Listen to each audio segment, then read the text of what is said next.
Hi friends, today I've got a new story to share with you, hope you enjoy it. My dad banned me from my mom's birthday because my sister was bringing her successful new boyfriend. They all looked down on me, until he saw me on a video call and said, "Hello, boss." That's when the fake smiles started, but I was already done with them. Hey Reddit, before I begin, I just want to say a huge thank you to all of you. Your support, comments, and likes helped me reach this point. You've made my dream come true, and I truly couldn't have done it without you. Thank you for being part of this. Now, let's get into the story. First off, my family has always been obsessed with status. They think your value depends on your job title, your bank account, and how loudly you can brag about your life. I never fit their idea of success. While my sister Emily went to law school, dated doctors and finance guys, and filled her Instagram with beach photos and brunches, I took a different route. I built my own online business quietly, from scratch. It gave me freedom, joy, and real impact. I didn't need attention, I just wanted to do what I loved. But to my family, if you're not bragging about it at dinner, it doesn't count. A month ago, my dad called, not to invite me, but to tell me I wasn't allowed to come to my mom's birthday. Why? Emily was bringing her new boyfriend, a big finance guy, and they wanted the night to be perfect. Dad said I didn't fit the mood. I didn't feel hurt or mad, just shocked. My own mom's birthday, and I was pushed aside because I didn't look successful. I asked if mom knew. Dad dodged the question and mumbled something about avoiding drama before hanging up. I didn't bother calling my mom after that. Either she agreed with him, or she didn't care enough to speak up. For years, I was seen as the family disappointment. Just because I didn't show off, they thought I was still lost. Meanwhile, I was leading a 35-person team, working with clients around the world, and making 7 figures, but since I kept quiet, they didn't see it. So, I stayed home that night. I cooked a steak, poured a glass of wine, and jumped on a video call with one of my top project leads for a late strategy session. During the meeting, my cousin Ryan FaceTimed me. Ryan's always been chill and never cared for the family's snobbiness. He said he was at the dinner and thought it was wrong that I wasn't invited. He told me to say hi as a joke and wave in the background. I said sure, just for laughs. He turned the camera, and I saw them all, Dad, Mom, Emily, and her boyfriend, sitting at a fancy dinner table. Emily looked like she was ready to show off. Her boyfriend looked like every Wall Street guy ever, expensive suit, slick hair, holding a wine glass like it was gold. Ryan waved, then pointed the phone at me. I smiled and waved. Before I could speak, the boyfriend leaned forward and squinted. "Wait," he said, staring hard, "is that, no way." Everyone looked confused. Then he dropped the bomb, "Hello, boss." The room went quiet. He laughed and said, "I didn't know you were related to my name. I've been following your work for years. You're the reason I got into this field." My dad turned pale. Emily looked like she saw a ghost. Her boyfriend kept going, telling them I was one of the key players in a quiet but powerful investment firm that changed a whole market. He was fanboying, saying he'd been trying to meet me for months, and had no clue Emily's loser brother was actually me. That's when they all finally got it. Suddenly, they all wanted to talk. Dad told Ryan to put the phone back on me. Mom started acting surprised and proud. Emily looked crushed. She leaned over and whispered to her boyfriend, and he replied, "You never told me your brother was that guy." My dad came on the screen and said there had been a misunderstanding. He told me to stop by, they'd save me a plate, maybe even plan a smaller get-together later in the week. I smiled and told him thanks, but I was busy, because in that moment, it hit me, they only cared now because someone important did. It wasn't about love or family, it was about image. I hadn't changed, I was the same person, but until someone they respected gave me credit, I didn't matter to them. Now, suddenly, they were trying to make up for years of disrespect. But it was too late. I'd already outgrown their shallow standards. I wasn't going to let them pull me back into a world where I had to prove my worth to be seen. But that wasn't the end of it.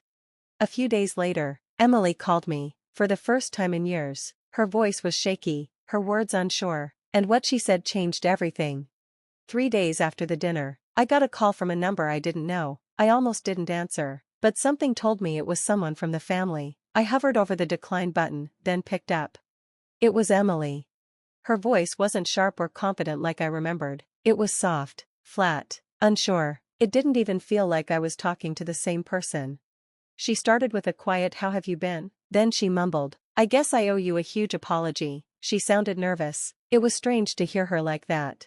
She'd always been the favorite, the one who walked into a room expecting everyone to notice, the one who laughed at people who talked about tech or online businesses, as if they were just silly dreams for people who couldn't make it in the real world.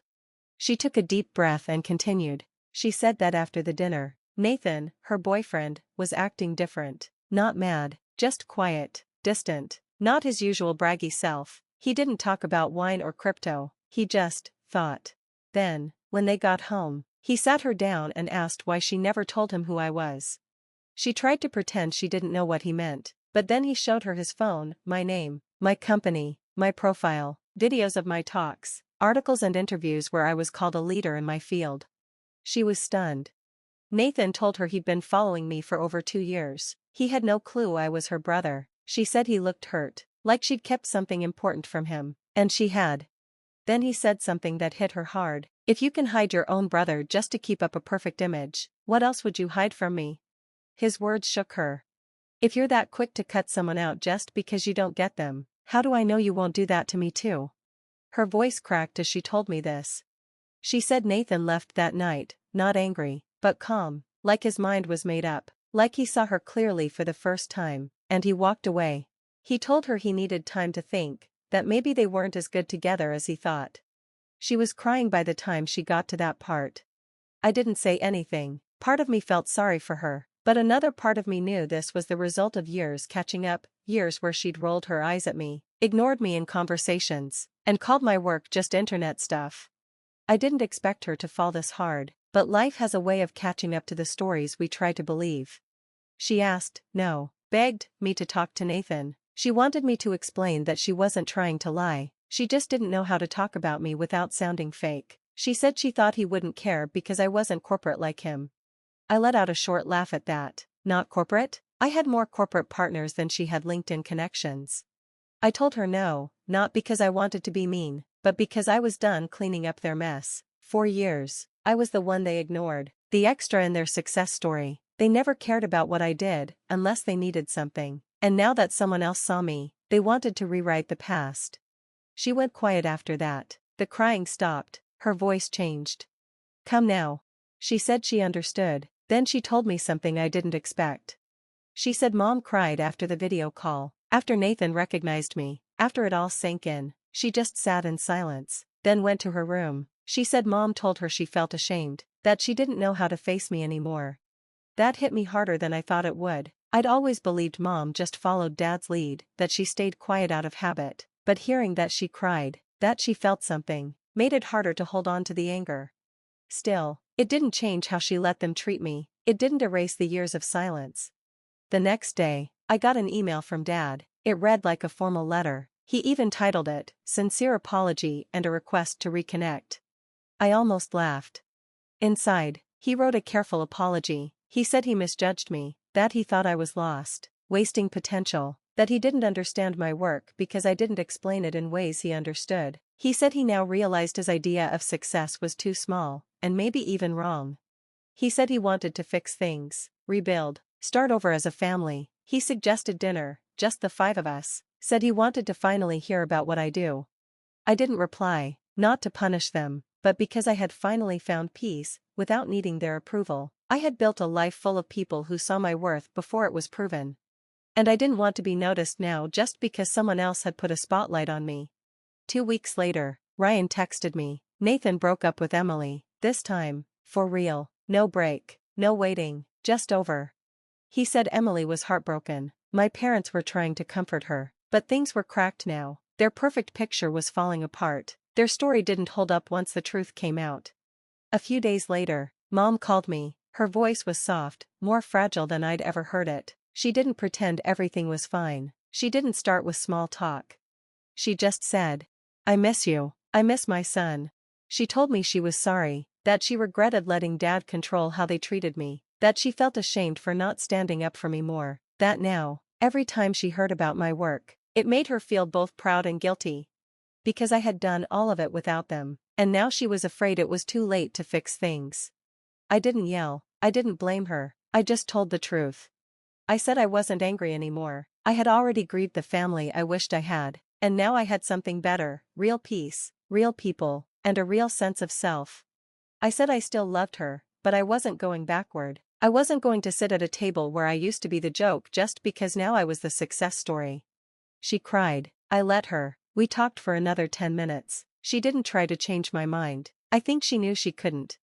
That weekend, they had another family event, a barbecue. I was invited. Dad called me himself, said there was a spot saved just for me. I didn't go. Instead, I took a last-minute trip with my team. We celebrated hitting a big goal. We laughed. We drank. We toasted to the future. The next day, I sent flowers to my mom, just a simple bouquet with a handwritten note. No hard feelings, just higher standards.